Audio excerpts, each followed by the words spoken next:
Est-ce que tu t'es déjà demandé pourquoi, malgré tous tes efforts, tu te sens toujours coincé dans une vie qui ne te ressemble pas tout à fait?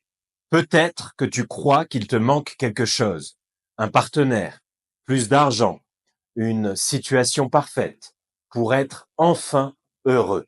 Mais laisse-moi te poser une question cruciale. Est-ce que tu préfères ton attachement ou est-ce que tu préfères être vraiment heureux?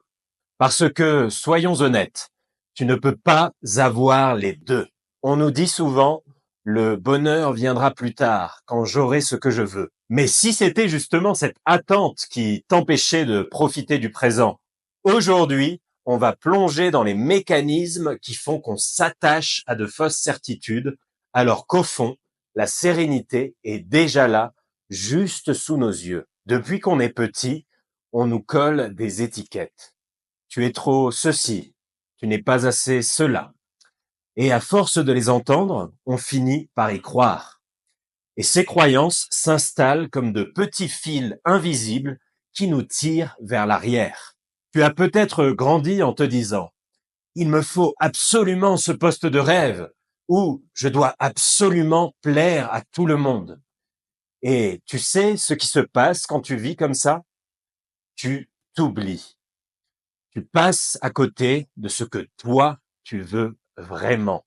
Et si je te disais que ces désirs, ces attachements sont parfois plus un réflexe inconscient qu'un véritable besoin? Peut-être qu'au fond, tu crois que si je ne possède pas ceci, je ne pourrai jamais être heureux. Pourtant, dès que tu obtiens la chose en question, il y a toujours un nouveau manque, un nouveau plus tard. C'est ce qu'on appelle le bonheur conditionnel. On a tous ce schéma. Quand j'aurai ce corps parfait, quand j'aurai plus d'argent, quand je rencontrerai la bonne personne, alors ma vie sera parfaite. Le hic, c'est que dès qu'on atteint un objectif, l'euphorie est brève et on en veut déjà encore plus. La vérité, c'est que l'attachement nous pousse à vivre dans un futur imaginaire. On repousse notre satisfaction en se disant qu'elle dépend d'un événement extérieur. Mais si tu regardes bien, les gens qui ont tout ne sont pas forcément plus heureux.